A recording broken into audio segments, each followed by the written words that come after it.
Hello, hi friends, most morning ଆପଣମାନଙ୍କୁ welcome କରୁଛି ମାଇ YouTube channel ମାଉନ୍ world.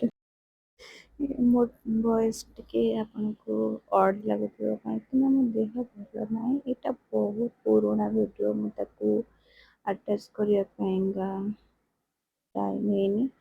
ଆଉ ମୋର ଭାରି ଇଚ୍ଛା ଥିଲା ସେଦିନ ଖାଇବା ପାଇଁକା କୁରକୁରି ଚିପ୍ସ ଆଉ କୁରକୁରି ଚିପ୍ସ ଚାଟ୍, ତ ସେଥିପାଇଁକା ମୁଁ ତାକୁ ବନେଇ ଦେଇଥିଲି। ଆକ୍ଚୁଆଲି ମୋ ଭଏସ୍ ଏମିତି ଶୁଭୁଥିବ, ଦେହଟା ଭଲ ନାହିଁ, ମୁଁ ବି ଭଏସ୍ ଦେଇପାରୁନି ଆଉ ଭିଡ଼ିଓ ସେଥିପାଇଁ ଆସୁନି। ମୋ ଦେହଟା ଭଲ ନାହିଁ 2-3 ଦିନ ହେଲା, ତ ମୋ ଭଏସ୍ ଟିକେ ସେମିତି ଶୁଭୁଥିବ, ତ କ୍ଷମା କରିଦେବେ। ଆଉ ଦେହ କେତେବେଳେ କ'ଣ ସବୁବେଳେ ଠିକ୍ ନାହିଁ। ମଣିଷ ଜୀବନ କେହି ବି କହିପାରିବେନି ଯେ ମୁଁ ପୁରା ସୁସ୍ଥ ଅଛି। ସମସ୍ତଙ୍କ ଦେହରେ ରୋଗ ଥାଏ, ତ କେହି ବି ଗ୍ୟାରେଣ୍ଟି ଦେଇପାରିବେନି ଯେ ମୁଁ 100% ପୁରା ସୁସ୍ଥ ଅଛି। ତ ଏମିତି କିଛି ଦେହ ତ ଭଲ ଲାଗୁନି, ତ ଆପଣମାନଙ୍କର ଭିଡ଼ିଓ ଥିଲା, ମୁଁ ଭାବିଲି ସେଇଆକୁ ହିଁ ପକେଇଦେବି। କାହିଁକିନା ଦେହ ଏତେ ବ୍ୟସ୍ତ ଲାଗୁଛି ଯେ ଭିଡ଼ିଓ କରିବା ପାଇଁ ବି ଇଚ୍ଛା ହଉନି। ଆଉ ମେନ୍ କଥା ହେଲା, ଦେହ ଭଲ ଥିଲେ ଭିଡ଼ିଓ କ'ଣ ସବୁ କିଛି କରିବା ପାଇଁ ଇଚ୍ଛା ହବ, ବୁଲିବା ପାଇଁ ଇଚ୍ଛା ହବ, ଖାଇବା ପାଇଁ ଇଚ୍ଛା ହବ, ସବୁ କିଛି କରିବା ପାଇଁ ଇଚ୍ଛା ହବ। କିନ୍ତୁ ଦେହ ଖରାପ ଥିଲେ କିଛି ବି କରିବା ପାଇଁ ଇଚ୍ଛା ହବନି। ତ ମଣିଷ କେତେବେଳେ କ'ଣ ହବ ତାର ବି ଠିକ୍ ନାହିଁ। ତ ସଂସାରରେ ଏମିତି ବି ଅଛନ୍ତି, ତ ସେମାନେ କ'ଣ ଭାବନ୍ତି, ସେମାନେ ଠିକ୍ ଭାବନ୍ତି କି ଭୁଲ ଭାବନ୍ତି ସେଇଟା ଠାକୁର ହିଁ ଜାଣନ୍ତି। ତ ସମସ୍ତେ ଖରାପ, କେହି ବି ଭଲ ନୁହଁ। କାହିଁକିନା ନିଜ ଉପରେ ଆଞ୍ଚ ଆସିଲେ ସମସ୍ତେ ହିଁ ଖରାପ ହେଇଯାଆନ୍ତି। ତାପରେ ମୁଁ ଖାଇଥିଲି ବ୍ରେଡ୍ ଆଉ କ୍ଷୀର, ଆଉ ତାପରେ ତା ଦି ଦିନ ପରେ ମୋ ଦେହର ଅବସ୍ଥା। ଭିଡ଼ିଓ ବହୁତ ଦିନ ହେଲା ଆସିନି, ଆପଣମାନେ ଭାବୁଥିବେ କ'ଣ ପାଇଁ ଆସୁନି। ତ ଆପଣମାନେ ଦେଖିଛନ୍ତି ମେଡ଼ିକାଲ ଯାଇଥିଲି, ତ ଅଲଟ୍ରାସାଉଣ୍ଡ କଥା ଡକ୍ଟର ମନା କଲେ, କହିଲେ ନାଇଁ 2ଟା ୱିକ୍ ହେଲେ ଆସିବ। ଆଉ ତ ସେ ଖରାରେ ଆସିଲା ପରଠାରୁ ଦେହ ଏତେ ଖରାପ, ମାନେ କ'ଣ କହିବି ଆପଣ, ମାନେ ଖରା ସକାଶେ ଏତେ ଦେହ ଖରାପ ବୋଲି ମୁଁ ବିଶ୍ୱାସ କରିପାରୁନି। ତ ମୋ ଭଏସ୍ରୁ ଜାଣିପାରୁଥିବେ 2 ଦିନ କାଳ ମୁଁ ପୁରା ନା ଖାଇବା, ନା ଶାନ୍ତିରେ ଶୋଇବା, ନା କିଛି ବି, ମାନେ 4-5 ମାସ ଉପରେ 6 ମାସ ହବାକୁ ବାହାରିଲାଣି, ମାନେ ଏମିତି କେବେ ବି ହେଇନି। ହଁ, ବେଳେବେଳେ ହାତ ବିନ୍ଧା ହୁଏ, ଦେହ କ'ଣ ହୁଏ, ବଟ୍ ଏତେ ମାନେ ଖରାପ ହବ ବୋଲି ମୁଁ ଭାବିନଥିଲି। ଆପଣଙ୍କ ଭାଇନା ସିଆଡ଼େ ଡ୍ୟୁଟି ଯାଉଛନ୍ତି, ସିଏ ଟେନସନ୍, ମା ବାପା ସାଡ଼େ 10 ଥର ଦିନକୁ ଫୋନ୍, ମାନେ ସେ ଡ୍ୟୁଟି ଯାଇକି ବି 10 ଥର ଫୋନ୍, ତାଙ୍କର ଇଏ ଯାଇକି ବି 10 ଥର ଭଲ ଦେହ ଲାଗୁଛି, ଭଲ ଲାଗୁଛି, ମୋତେ ଭଲ ଲାଗୁନି। ତ କ'ଣ କହିବି ମୁଁ ବି ତାଙ୍କୁ, ମୁଁ ବି ଜାଣିପାରୁନି। ଆଉ ପଅରଦିନ ବାନ୍ତି ଉଠେଇଲା ଏମିତି, ମାନେ ମୁଣ୍ଡ ଖରାପ, ଏମିତି ବାନ୍ତି ଯେ ଉଠେଇଲା କିନ୍ତୁ ହେଲାନି, ଟୋଟାଲି ହେଇନି, କିନ୍ତୁ ଖାଲି ବାନ୍ତି ଉଠଉଥାଏ। ଜୀବନ ବାନ୍ତି ଉଠେଇଲେ ଯଦି ଲାଗେ ତ ଜାଣିପାରୁଥିବେ। ତ ବହୁତ ମାନେ ଖାଇ ବସିଲି, ଭାତ ଖରାବେଳେ ଆସିକି ସାଡ଼ୁ ଆସିକି ରୋଷେଇ କରି ଖାଇଲି, ତ ଖାଇଛି ଆଉ ଖାଇପାରିଲିନି, ସବୁ ଭାତ ନେଇ ଫୋପାଡ଼ିଲି। ତାପରେ ମୋତେ ଭୋକ କରେ, ଭୋକ ବି ଆଉ କଲାନି, ଭୋକ କରୁନି ଆଉ ଖାଇବିନି, ତ ଯାହା ବି ହେଲେ ମୁଁ ଏକାଟିଆ ଥାନ୍ତି ଅଲଗା କଥା, ଛୁଆଟା ଅଛି, ତ ଜବରଦସ୍ତି ଖାଇଲି, ସେ ଖାଲି ବାନ୍ତି ଉଠଉଥାଏ। ତ ଫାଷ୍ଟ ଦିନ ଏମିତି ହେଲା, ତାପରେ ଆପଣଙ୍କ ଭାଇନା କହିଲେ ହଉ ମୁଁ ଥଣ୍ଡା ଜିନିଷ କିଛି ନେଇକି ଯାଉଛି ତୁ ଖାଇଦବୁ, ତ ସେ ଆଣିକି ଆସିଲେ, ତ ମୁଁ ଖାଇଲି, ଶୋଇଲି, ମୁଁ ଭାବିଲି ଠାକୁରଙ୍କୁ ଡାକି ଶୋଇଲି, ମୁଁ କହିଲି ଠାକୁର ଭଲ ହେଇଯାଉ କାଲି ସକାଳକୁ। ତାପରେ ସକାଳ ଭଲ ଠିକ୍ ଠାକ୍ ଥିଲା, ମୁଁ ସୁଜି କଲି, ଉପମା କଲି। ସେ ଥିଲେ ଡ୍ୟୁଟି ଯାଇନଥିଲେ, ଗୋଟେ ବେଳେ ଥିଲା ଡ୍ୟୁଟି ତାଙ୍କର, ଯାଇନଥିଲେ। ତାପରେ ମୁଁ ସୁଜି ଉପମା କଲି। ତାପରେ ଉପମା କରିକି ତାଙ୍କର ମୋର ଖାଇଲୁ, ବାସ୍ ସେତିକି ଖାଇଛି। ସେ ତାଙ୍କର ଡ୍ୟୁଟି ପଳେଇଲେ, ମୁଁ ମୋର ରୋଷେଇ କରିକି ଭାତ ଆଣିକି ଖାଇଲି। ସେଇଠି ଖାଉଛି, ସେଇ ଇଏ ଭିତରେ ସବୁ ବାନ୍ତି ହେଇଗଲା। ମାନେ ବାନ୍ତି ହଉନଥିଲା, କାଲି ଏତେ ଜୋରରେ ବାନ୍ତି ହେଲା। ତାପରେ ପେଟ ପୁରା ଖାଲି ହେଇଗଲା। ଯାହା କଷ୍ଟ ମଷ୍ଟ କରି ଆଜି ଶୋଇଲି। ଉଠିକି ଭୋକ କରୁନଥାଏ, ସବୁବେଳେ ଉଠିଲେ ଭୋକ କରେ, ଭୋକ କରୁନଥାଏ। ତାପରେ ଯାହା ଥିଲା ଘରେ ସେଉ, ଡାଳିମ୍ବ ଥିଲା, ତ ତାକୁ ଖାଇଲି। ତାକୁ ଖାଇଲେ ଭୋକ ତ ହଉନି, ତ ଖାଇଲି, ଜବରଦସ୍ତି ଖାଇଲି। ଦେଇକି ପାଣି, ସେ ଗ୍ଲୁକୋଣ୍ଡି ଏସବୁ ଖାଇଲି, ପିଇଲି। ତାପରେ ମୁଁ କହିଲି ଥଣ୍ଡା ପାଣି ପିଇଲେ କାଳେ ପେଟଟା ଗରମ ହେଇଛି ନା, ଥଣ୍ଡା ପାଣି ପିଇଲେ କାଳେ। ଭାଉଜଙ୍କ କତିରୁ ଆଣିଲି ଯାଇକି ଥଣ୍ଡା ପାଣି। ତ ଥଣ୍ଡା ପାଣି ପିଇବା ପରେ ଆଉ ଭଲ ଲାଗିଲା ଟିକେ। ତ ଭାବିଲି ଭଲ ହେଇଯିବ, ବଟ୍ ଭଲ ହିଁ ହେଲାନି। ମାନେ ମାଆଙ୍କୁ ଫୋନ୍ କଲି, ଆଙ୍କୁ ଫୋନ୍ କରି ଶଶୁର କହିବାଟା ବି ଠିକ୍ ନୁହଁ, କାହିଁକିନା ସେ ଡ୍ୟୁଟିରେ ଅଛନ୍ତି।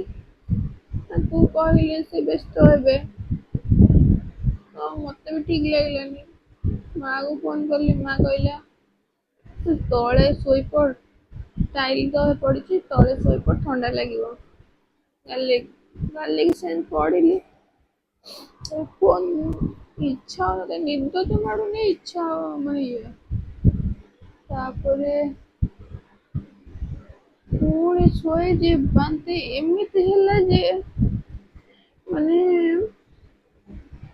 ବିଶ୍ୱାସ କରିବେନି, ମାନେ ଅନ୍ତ ବାହାରିକି ଯେମିତି ବାନ୍ତି ହୁଏ, ଯେମିତି ଇଚ୍ଛା ହୁଏ ଯେମିତି ପେଟରୁ ସବୁ ବାହାରି ଆସିବ। ଏତେ ଜୋରେ ବାନ୍ତି, ପିତ୍ତ ବାନ୍ତି, ଯୋଉ ପିତ୍ତ ଲାଗେ, ସେ ବାନ୍ତି ପରେ ସେ ବାନ୍ତି ପୁରା ହେଇ ଚାଲିଲା। ଜୀବନ ବିକଳରେ ବିସ୍କୁଟ ଥିଲା କୋଉଠି, ତାକୁ ଆଣିକି ଖାଇଦେଲି। ଦେହ ହାତ ମାନେ କିଛି ବି ବଳ ପାଉନି, କିଛି ବି ବଳ ପାଇଲାନି। ଏମିତି ଲାଗୁଥାଏ ମୋ ହାତ ଏଠି ନାହିଁ, ଜଙ୍ଘ ଠାରୁ ମୋ ଗୋଡ ନାହିଁ, ଏତେ ଦୁର୍ବଳ ଲାଗୁଥାଏ। ତ ତାପରେ ମା ସାଙ୍ଗରେ କାନ୍ଦୁଥାଏ, ମା ଫୋନ୍ କଲା, କଥା ହେଲି। ସେତେବେଳକୁ ହେଲାଣି 10ଟା 15, ଆପଣଙ୍କ ଭାଇନା ବେଳା ବେଳିକରେ ଆସିଲେ। ସବୁବେଳେ ଡେରିରେ ଆସନ୍ତି, ବେଳା ବେଳି ଆସିଲେ। ତାପରେ ମୁଁ କାନ୍ଦୁଥାଏ, ମା ମୋର କାନ୍ଦୁଥାଏ। ଗୋଟେ ଝିଅର ଅସୁବିଧା ହେଲେ କୌଣସି ମା କଣ ସହିପାରିବ, କୌଣସି ମା ସହିପାରିବନି। ମୁଁ ଆଡେ କାନ୍ଦୁଥାଏ, ମୋ ମା ସିଆଡେ କାନ୍ଦୁଥାଏ। ତ ଏତେ ଜୋରେ ମାନେ, ତାପରେ ଆପଣଙ୍କ ଭାଇନା ଆସିଲେ, ନେଇକି ଆସିଥିଲେ ଖାଇବା। କାହିଁକିନା ମୋର ପେସେନ୍ସ ନାହିଁ, ଖାଲି ବାନ୍ତି ଉଠଉଛି, ବାନ୍ତି ହଉଛି। ଦେହ ବଳ ପାଉନି, ମୁଁ ରୋଷେଇ କରିପାରିଲିନି। କହୁଥିଲି ରୋଷେଇ କରିବା ପାଇଁକା, ମନା କଲେ, କହିଲେ ନାଇଁ ନେଇକି ଯିବୁ। ଗୋଟେ ଶାଗୁର ଗୋଟେ କଣ ଖେଚଡି ଟାଇପର କରିକି ଆଣିଥିଲେ। ବସି ଘଣ୍ଟାଏ, ମୁଁ 5 ମିନିଟ୍ ଖାଇଲି, ମୁଁ ଖାଇବା କତିରେ ବସିଲି 5 ମିନିଟ୍।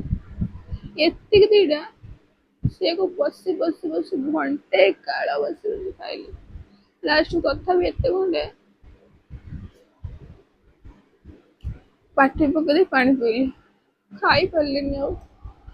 ତାପରେ ବସି ବାରଟା ରାତି, 10:30ରୁ 12ଟା, ଏମିତି ଖାଇ ତାପରେ ଆସ୍ତେ ଆସ୍ତେ ଟିକେ ଇଏ ଲାଗିଲା, ମେଡିସିନ ଖାଇଲି।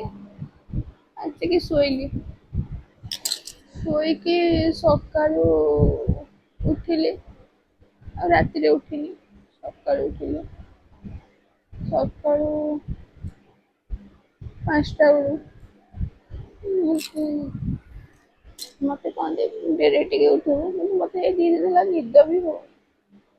ରାତିରେ ଯାହା ହଉନଥିଲା, ଦିନରେ ଟିକେ ଶୋଉଥିଲି, ଦିନରେ ବି ନିଦ ହଉନି। ତାପରେ ଶୋଇକି ଉଠିକି ବ୍ରଶ କଲି, ସକାଳୁ ଭୋକ କରେ, ଯାହା ହଉ ଆଜି ମତେ ଭୋକ କଲା। ଯାଇକି ବ୍ରସ୍ କରିକି ବାନ୍ତି ମାନେ ଉଠେ ମାନେ ହେଲାନି ଅବଶ୍ୟ କାରଣ ପେଟରେ କିଛି ନାହିଁ ହବ କେମିତି ଉଠେଇଲା ତ ସେଠି ପେଟ ଯଦି କଣ ହେଇଯାଉ ତାପରେ ଏମିତି ହେଲା ତାପରେ ମେଡିସିନ ତାପରେ ବ୍ରସ୍ କରିକି ଆସିକି ଗ୍ଲୁକୋଣ୍ଡି ପାଣି ପିଇଲି ଟିକେ ଏଇ ଦି ଚାରି ଦିନ ହେଲା ମୁଁ ମୁଗ ଫୁଗ କିଛି ପକେଇନି କିଛି ବି ମାନେ ଖାଇନି ଡ୍ରାଇ ଫ୍ରୁଟ୍ ଗୁରା ତାପରେ ଦେହ ତ ବାଗ ଲାଗୁନି ମନ କୋଉଠି ରହିବ ଯେ କଣ ପକେଇବି କଣ ନାହିଁ ତାପରେ ପକେଇଲି ଯୋଉ ପକେଇନି ତାପରେ ପିଇଲି ବିସ୍କୁଟ ଦି ଚାରିପଟ ଖାଇଲି ମେଡିସିନ ଖାଇଲି କାହିଁକି ନା ଚାରିପଟ ବିସ୍କୁଟ ମେଡିସିନ କଣ ଖାଇବି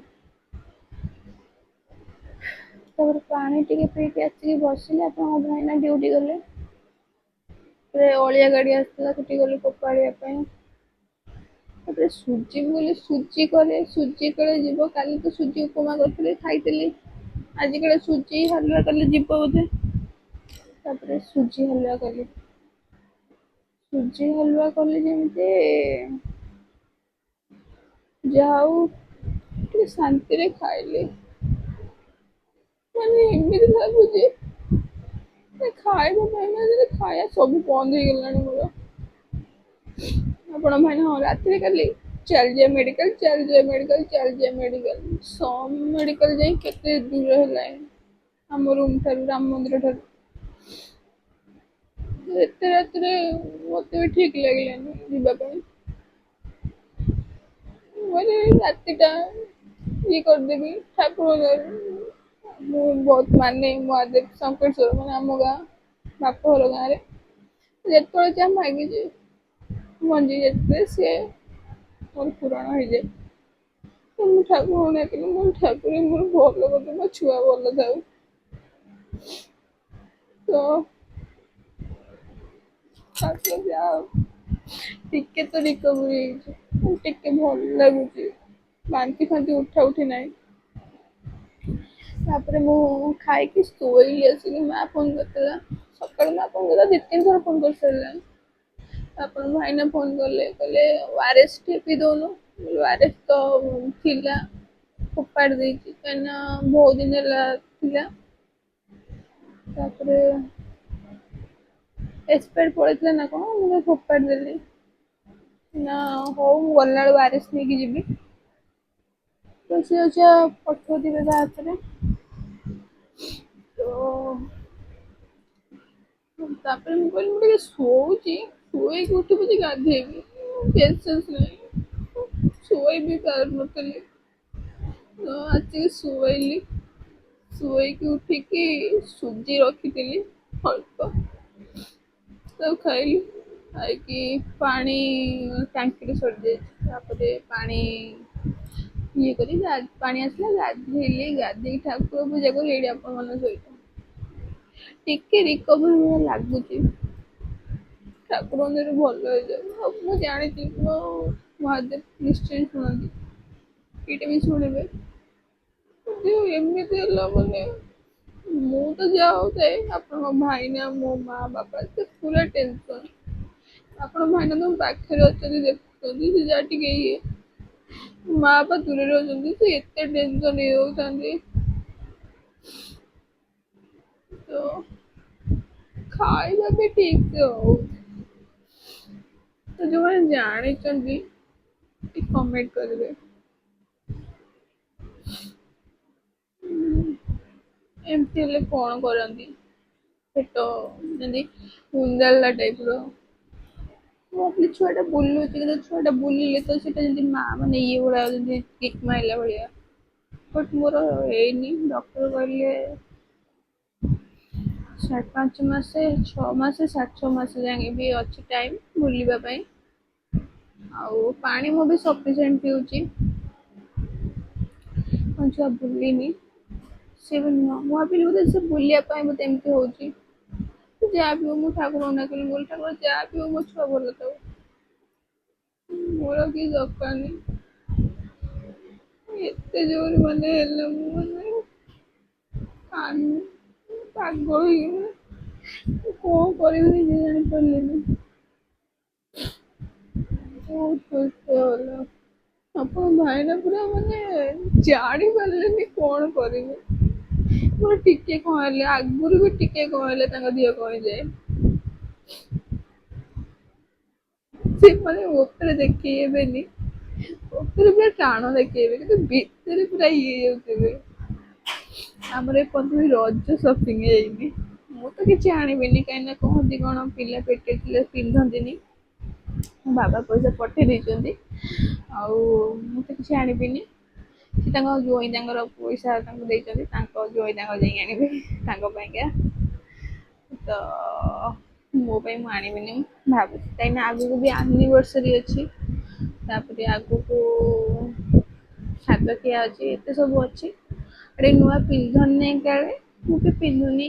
ମୁଁ ଯୋଉ ଜନ୍ମଦିନ ପିନ୍ଧିଥିଲି ଲିଟିଲ ତାକୁ ପିନ୍ଧିଥିଲା। ତାପରେ ପିନ୍ଧିଥିଲି ନହେଲେ ମୁଁ ପିନ୍ଧୁନି ନୂଆ। ଆଉ ମୁଁ ଭାବିଲି ମୁଁ କହିଲି ସବୁ ବର୍ଷ ଯେ 3 ଦିନଟା ପିନ୍ଧେ ମାନେ ଯାହା ବି ହେଲେ ବାବା ମୋର ପୁରା ସାଇତିକି ସବୁ ସଜାଡିକି ପୁରା ସବୁ ଥୋଇ ଦେଇଥିବେ। ଏଥରକ ମୋ ଛୁଆ ପାଇଁ ମୁଁ ପିନ୍ଧି ପାରୁନି। ଆପଣ ଭାଇନା କହୁଛନ୍ତି ତୁ ଚାଲ ଆଣିବୁ ପିନ୍ଧିବୁ ଇଏ କରିବୁ ମୁଁ କହିବି ମୁଁ ତ ପିନ୍ଧିବିନି ନୂଆ ପିନ୍ଧିବି କଣ ଇଚ୍ଛା ବି ନାହିଁ। ଆଉ ଆଗକୁ ତ ଅଛି ଆନିଭର୍ସରୀ। ଆଉ ଆନିଭର୍ସରୀ ଆଇଲେ ପିନ୍ଧିବା ଆଉ। ତମେ ତ ମୋର ଆଣ ତମେ ତମର ପିନ୍ଧ ତମ ବାପା ଦେଇଛନ୍ତି ତମେ ତମର ପିନ୍ଧ। ମୋ ବାବା ପଠେଇଦେଲେ କହିଲେ ଜ୍ୱାଇଁ ପାଇଁ ଏତିକି ତୋ ପାଇଁ ଏତିକି। ତ ମୁଁ କହିଲି ତମ ବାପା ଦେଇଛନ୍ତି ତମେ ତମର ପିନ୍ଧ। ତାପରେ ଏଥରକ ଜ୍ୱାଇଁ ପାଇଁ ଝିଅ ପାଇଁ ଆସିଛି। ଆରଥରକ ଏଇ ପକେଟ ନାକୁ ତା ପାଇଁ ବି ଆସିବ। ଆରଥରକ ମା ଛୁଆ ଆମେ ସାଙ୍ଗ ହେଇ କରିବୁ। ରଜ। ଏ ବର୍ଷ ନୂଆ ରଜ ନା ବାହାଘର ପରେ ଆପଣ ଜାଣିଛନ୍ତି ଏ ବର୍ଷ ବାହାଘର ପରେ ମୋର ନୂଆ ରଜ। କିନ୍ତୁ ଏ ବର୍ଷ ଯେହେତୁ ଆମ ଛୁଆ ଅଛି ତ ମୋର ଏ ବର୍ଷ ରଜ ନାହିଁ ମୁଁ କହିଦେଇଛି ମୋର ଏ ବର୍ଷ ରଜ ନାହିଁ। ଖାଲି ପଇସା ନେଇ ଆସିଛି ସତ ଲୋଭରେ। ମୋ ରଜ ନାହିଁ। କିନ୍ତୁ ଆରଥର ମା ଛୁଆ ଆମେ ସାଙ୍ଗ ହେଇ କରିବୁ ପୁରା। ମୁଁ କହିଦେଇଛି ମୁଁ କହିଲି ଏ ବର୍ଷ ସିନା ପିନ୍ଧିନି ଆର ବର୍ଷ ମୁଁ ପୁରା 3ଟା 4ଟା ଲେଖାଏଁ ମୋର 4ଟା ତାର 4ଟା ଛୁଆର 4ଟା। ଆମେ ପିନ୍ଧିବୁ ତମେ ଆଣି ଥୋଇ ଦେଇଥିବ।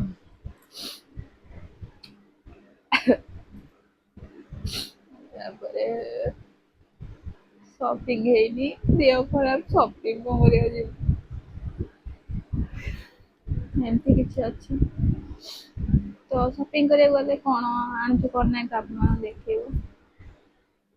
ମୋର କିଛି ଆଣିବାରେ ଜମା ବି ଇଏ ନାହିଁ କହୁଥିଲେ ଆଣେ ବୋଲି। ମନା କରୁଥିଲି ଦେଖିବା ସେଠିକି ଯାଏ। ସେଠିକି ଗଲେ ଯଦି ଇଚ୍ଛା ହେଲା କିଛି ହବନି ଅବଶ୍ୟ।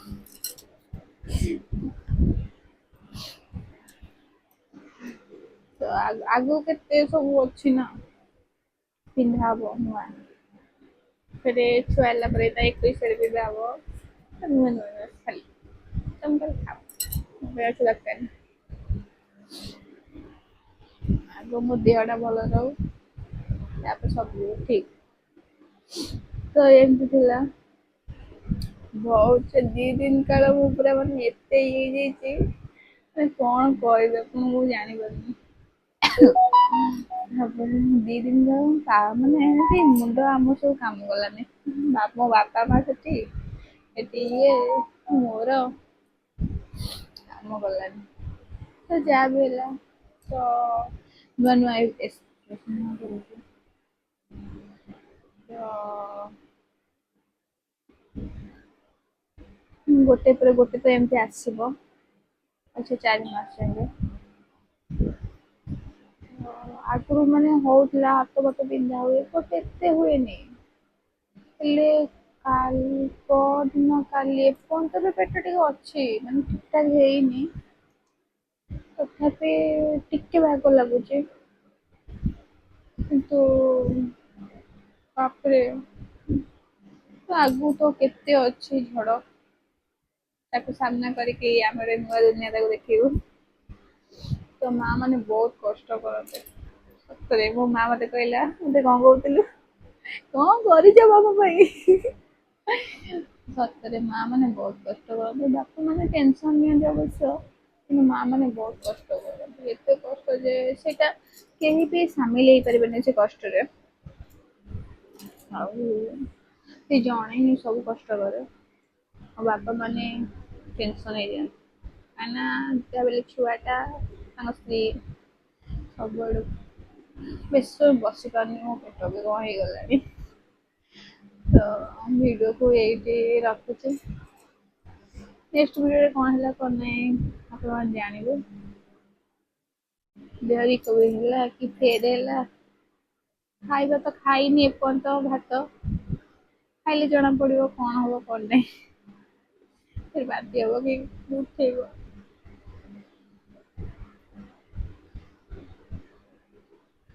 ଠାକୁର କିଛି ନାହିଁ, ଦରକାର ନାହିଁ, କିଛି ବି ଦରକାର ନାହିଁ। ବାସ୍ ଆପଣ ଭାଇନାଙ୍କୁ ଆମ ଛୁଆକୁ ଭଲରେ ରଖନ୍ତୁ। ଆଉ ଯୋଉମାନେ ମୋ ଛୁଆ ମୋ ପାଇଁ କଷ୍ଟ ପାଉଛନ୍ତି, ହଁ ସେମାନେ ବି ଭଲରେ ରଖନ୍ତୁ। ମୋ ବାପା ମା।